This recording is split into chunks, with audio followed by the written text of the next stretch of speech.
move on to what is the roadblock? What is the roadblock in the rupee-ruble payment here then? Здесь нет препятствий. Это вопросы экономического характера. Мы прекрасно понимаем и отдаем себе отчет в том, что у нас есть определенный дисбаланс в торговле. Но, скажем, इसमें कोई बाधा नहीं है। правительство ये अर्थव्यवस्था का मामला है और मैं इस बात को समझता हूँ कि हमारे बीच असंतुलित कारोबार है। И в нефти, и в нефтепродуктах. Правительство Индии нуждается в расширении, в увеличении приобретений. उदाहरण के तौर पर भारत ने हमारे बीच कोई रुकावट पैदा नहीं की क्योंकि उन्हें तेल और तेल से निर्मित सामान चाहिए। भारत सरकार को अपने किसानों के लिए रूस में बने उर्वरक चाहिए। Здесь дело в другом. Дело в том, что дело не в рупиях, а дело в том, что на эти рупии могут закупать. पीएम मोदी हमेशा इस मुद्दे को मेरे सामने उठाते हैं और ये रुपए में पेमेंट का मामला नहीं है। मैं हमेशा कहता हूं कि इस असंतुलन को दुरुस्त करना है, प्रतिबंधित नहीं। हमारे कारोबार से दोनों देशों को फायदा हो, किसी एक को नहीं।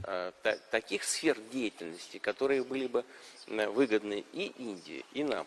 И вот по нашей инициативе мы сейчас भारत दौरे पर हमारा प्रयास है कि हम पहल करें जिसमें भारत और रूस के आयात और निर्यात की प्रदर्शनी लगे। मैंने अपने अफसरों को आदेश दिया है कि भारत से हम जो सामान खरीदते हैं उसमें और क्या जोड़ सकते हैं, इस पर काम करें।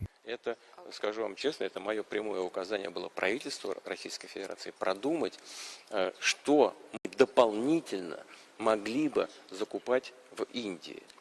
Мы думаем над этим, причем с обеих сторон, в том числе и со стороны России.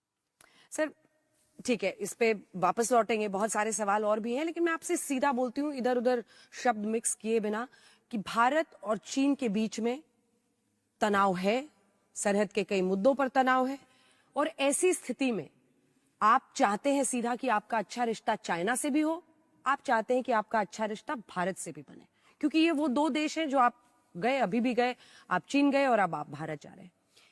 मेरा सवाल आपसे यह है कि आप दोनों के बीच में संतुलन कैसे रिश्ते में बनाएंगे? Нам об этом хорошо известно.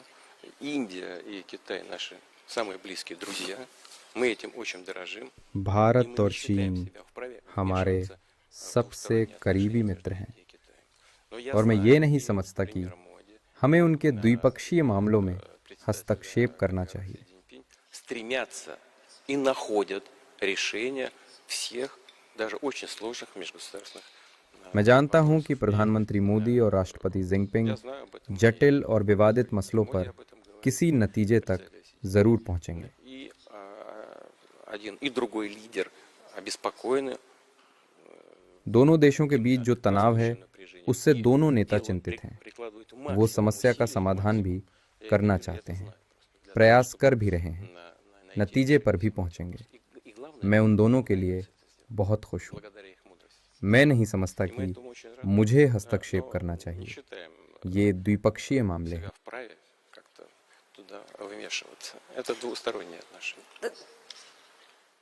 राष्ट्रपति पुतिन, अगला सवाल मेरा बहुत गंभीर सवाल है और वो इसलिए है क्योंकि आतंकवाद का दंश रूस ने भी झेला है, रशिया ने, और भारत भी झेल रहा है।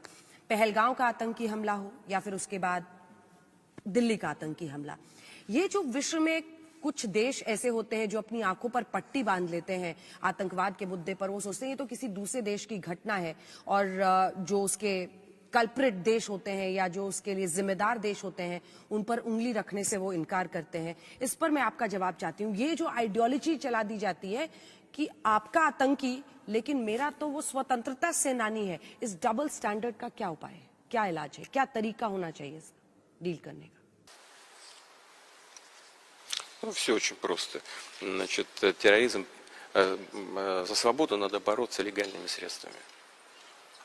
Все, что связано с бандитскими средствами, с нанесением... ये बहुत आसान है।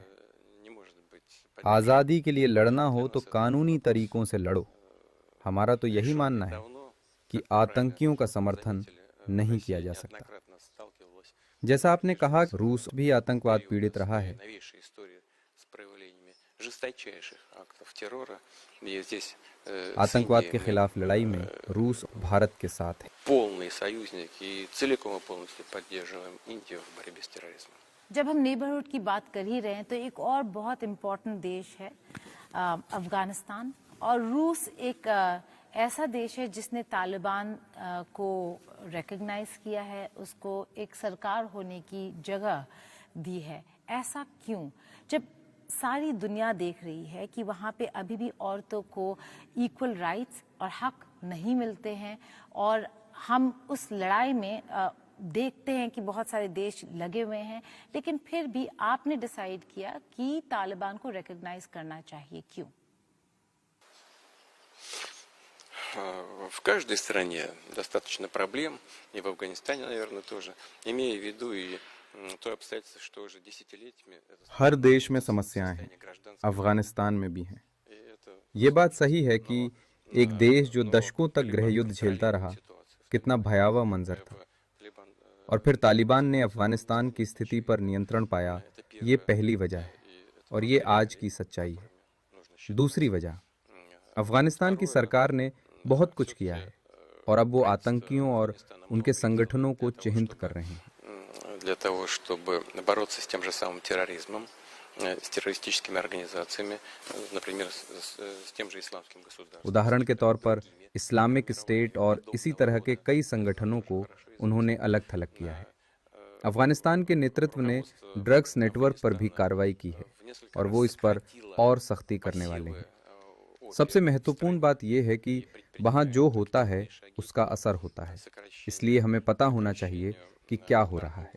हमें एक दूसरे के संपर्क में रहना चाहिए और मिलकर काम भी करना चाहिए। वही हमने किया। Для того, чтобы как-то влиять на происходящий процесс, нужно быть в контакте, нужно работать. Чем мы и занимаемся.